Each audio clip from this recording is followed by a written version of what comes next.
बच्चों, ये bill of exchange का 8वां वीडियो है। इसमें हमने आपको एक ऐसा क्वेश्चन लिया है जिसमें सबसे पहले सामान बेचा जाता है, गुड्स बेचा जाता है, बिल लिखा जाता है, फिर उसमें बिल का कुछ पेमेंट कैश में दिया जाता है, फिर रिमेनिंग फिगर पर इंटरेस्ट लगता है, नया बिल लिखा जाता है, उसका पेमेंट हो जाता है। तो ये एक प्रकार से हम ये कह सकते हैं कि ये रिन्यूअल ऑफ बिल का क्वेश्चन है, जिसमें आपका पुराना बिल जो है डिसऑनर हो जाता है, उसके बाद नया बिल लिखा जाता है। अब हम इस क्वेश्चन पर आते हैं। On 1 August 2019 X sold goods to Y for ₹40,000 and drew upon him a bill at 2 months for the same amount. Y accepted the bill on due date. Y expressed his inability to beat the bill and offered to pay $16,000 in cash and accepted a new bill for the balance amount plus interest at the rate of 15% per annum for 3 months. X accepted his proposal on the maturity. This bill was duly met by Y, passed necessary and the in the book of X and Y. तो सबसे पहले हम question में हमने आपको बताया था, ये पता लगाया जाता है कि इससे फर्स्ट पार्टी कौन है, सेकंड पार्टी कौन है। तो ये आपकी फर्स्ट पार्टी है, फर्स्ट पार्टी। इससे लिखने से थोड़ा सा आसानी हो जाती है। और ये आपकी सेकंड पार्टी है, second party. First party second party का मतलब ये कि दो आदमी आप बिजनेस में हैं, तीसरा कौन आएगा तो उसको हम पता लगा लेंगे। लेकिन अगर हमें यही नहीं मालूम फर्स्ट पार्टी सेकंड पार्टी क्या, तो बड़ी दिक्कत होगी। तो यहाँ देखिए ऑन फर्स्ट, देखिए 19 का केस है, 2019 1 अगस्त को एक्स ने सामान बेचा है वाई को।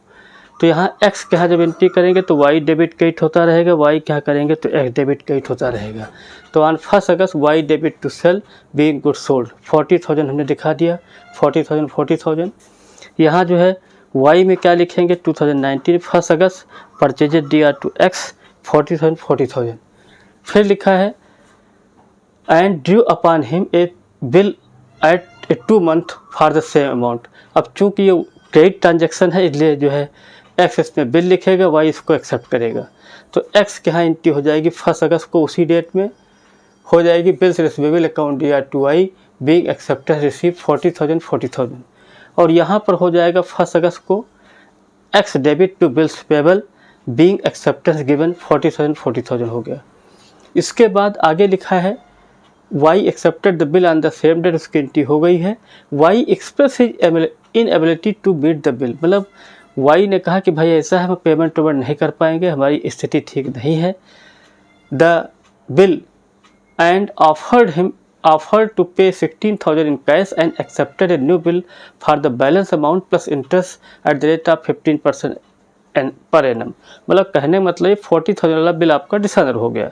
तो बिल्कुल सिंपल केस है। 4 अक्टूबर कैसे आया, 2 महीने का बिल है, सितंबर अक्टूबर, 1 अक्टूबर हो गया, 3 दिन डेज आप ग्रेस जोड़े जाते हो, जो आपको ऑलरेडी हम बता चुके हैं। भाई अगस्त के बाद दूसरा महीना क्या होगा, सितंबर अक्टूबर, 1 अक्टूबर हुआ, 3 दिन और जोड़ दीजिए। तो यहाँ एंट्री हो जाएगी Y D R to bills receivable, इस एंट्री को पलट दीजिए, सेकंड वाली एंट्री पलट जाएगी, बीइंग बिल डिसऑनर 40,000। यहाँ पर भी वही स्थिति होगी। 4 अक्टूबर कैसे आया, अगस्त छोड़ दिए, सितंबर अक्टूबर, 1 अक्टूबर, 3 दिन और जोड़ दिए, 4 अक्टूबर हो जाएगा। तो इस एंट्री को, सेकंड एंट्री को पलट दीजिए, जहाँ X D R to bills payable था उसको पलटिए, तो bills payable D R to X ये 40,000 की हो जाएगी। इसके बाद यहाँ पर लिखा है कि जो है Y express his inability the bill and offer to pay, मतलब 16,000 जो है वाई ने एक्स को दे दिया। तो यहाँ एक्स को जो है उसी डेट में 4 अक्टूबर को जो है कैश अकाउंट दिया टू वाई 16,000 बीइंग 16,000 रिसीव। यहाँ पर एंट्री हो जाएगी 4 अक्टूबर को जो है X debit to cash 16,000 being ₹16,000 paid to X, X को पे कर दिए गए हैं, यहाँ एक्स को मिल गए हैं। तो यहाँ एंट्री हुई थी कैश अकाउंट दिया टू वाई, आपको बता चुके हैं। एक्स में करेंगे तो वाई डेबिट क्रेडिट होगा, एक्स और जो है वाई में करेंगे तो एक्स डेबिट क्रेडिट होगा। तो कैश अकाउंट दिया टू वाई यहाँ पर 16,000 हो गई, यहाँ एंट्री हो गई जो है एक्स डेबिट टू कैश 16,000। अब आप दिमाग लगाइए, 40,000 में 16,000 निकल गए, कितने बचे आपके 24,000। उसके बारे में इन्होंने इंटरेस्ट की बात की है, इंटरेस्ट के बारे में इन्होंने कैश नहीं बोला है। कैश बोला होता तो क्वेश्चन दूसरे तरीके से होता। तो यहाँ 4 अक्टूबर को एक एंट्री हो जाएगी Y debit to interest, being interest receivable from Y, Y से मिलेगा मिला नहीं है, तो 40,000 में 16,000 घटा दिए 24 हो गया, 15/100 होता है, 3 महीने का 3/12 कर दिया तो 900, Y D R to interest 900 से एंट्री हो जाएगी, Y account debit to interest 900। यहाँ पर क्या हो जाएगी 4 अक्टूबर को, यहाँ हो जाएगी interest D R to X 900, being interest payable to X 24,000 into 15/100 into 3/12 900 आ जाएगा। इसके बाद इन्होंने ये कहा है एक्स एक्सेप्टेड हिज प्रपोजल, उसके बाद लिखा है अमाउंट प्लस इंटरेस्ट, मतलब कहने मतलब ये है कि 40,000 में 16,000 निकल गया, 24 बचा, 24 में 900 जो कि आपका इंटरेस्ट कैश में नहीं मिला है तो वो भी जुड़ जाएगा, नया बिल लिखा जाएगा। तो यहाँ 4 अक्टूबर को हो जाएगा bills receivable account D R to Y being new acceptance including interest receive, मतलब नया एक्सेप्टेंस आपका इंटरेस्ट के द्वारा हो गया। क्या क्या किया हमने समझाने की कोशिश की, 40,000 में 16 घटा दिए तो आपका 24 बचेगा, 24 में 9 जोड़ दे, 24,900 की पहली एंट्री हो जाएगी bills receivable D R to I 24,900। यहाँ पर क्या हो जाएगी 4 अक्टूबर को, यहाँ हो जाएगी X debit to bills payable 24,900 being acceptance given, acceptance दे दिया गया है। अब यहाँ चूँकि लिखा हुआ है on the maturity this bill was duly meet by Y, मतलब जो है बिल का पेमेंट टाइम पर हो रहा है। तो यहाँ जो कि कितने महीने का बिल था 3 महीने का, अक्टूबर के बाद तीसरा महीना जोड़िए नवंबर दिसंबर जनवरी, 4 जनवरी हो गया, 3 दिन और उसमें छोड़ दिए जाते हैं जिसको डेज ऑफ ग्रेस बोलते हैं। जैसे हमने अभी ऊपर निकाला था 1 अगस्त के बाद दूसरा महीना क्या हुआ था सितंबर अक्टूबर, तो 1 अक्टूबर हो गया, 3 दिन जोड़े 4 अक्टूबर हो गए।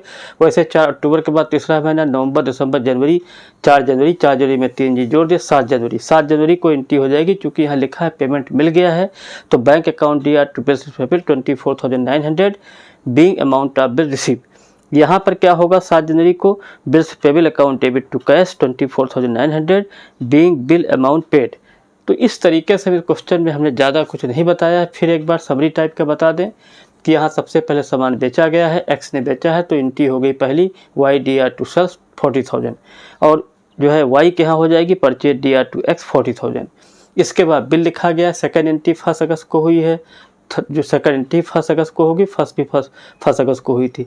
Bills receivable D R to Y 40,000 ये एक्स के यहाँ हो गई, यहाँ हो जाएगी X D R to bills payable 40,000। इसके बाद बिल आपका डिसऑनर हो गया है 4 अक्टूबर, चूँकि 1 अगस्त के बाद दूसरा महीना क्या होगा सितंबर अक्टूबर, 1 अक्टूबर 3 दिन और जोड़ दिए 4 अक्टूबर, तो वाई डी आर अब चूँकि बिल डिसऑनर हो गया है तो सेकंड वाली एंट्री को पलट दीजिए दोनों साइड में, मतलब वाई और एक्स में अपोजिट हो जाएगी एंट्री। तो यहाँ Y D R to bills receivable 40,000, यहाँ पर हो जाएगा bills payable debit to X जो है 40,000, वही सेकंड एंट्री को हमने पलट दिया। इसके बाद जो है यहाँ पर वाई जो है 16,000 दे रहा है तो यहाँ एंट्री हो जाएगी 4 अक्टूबर को cash account D R to Y 16,000, यहाँ हो जाएगा X D R to cash 16,000। इसके बाद 40,000 में 16,000 निकल गए, कितने बचे 24 पर 3 महीने का इंटरेस्ट लगना है और इंटरेस्ट चूँकि क्रेडिट है तो 4 अक्टूबर को Y D R to interest 900, ये कैसे आया being interest receive from Y 24 into 15/100 into 3/12 900। तो यहाँ Y D R to interest receivable हुआ है 900, यहाँ हो जाएगा interest D R to X 900।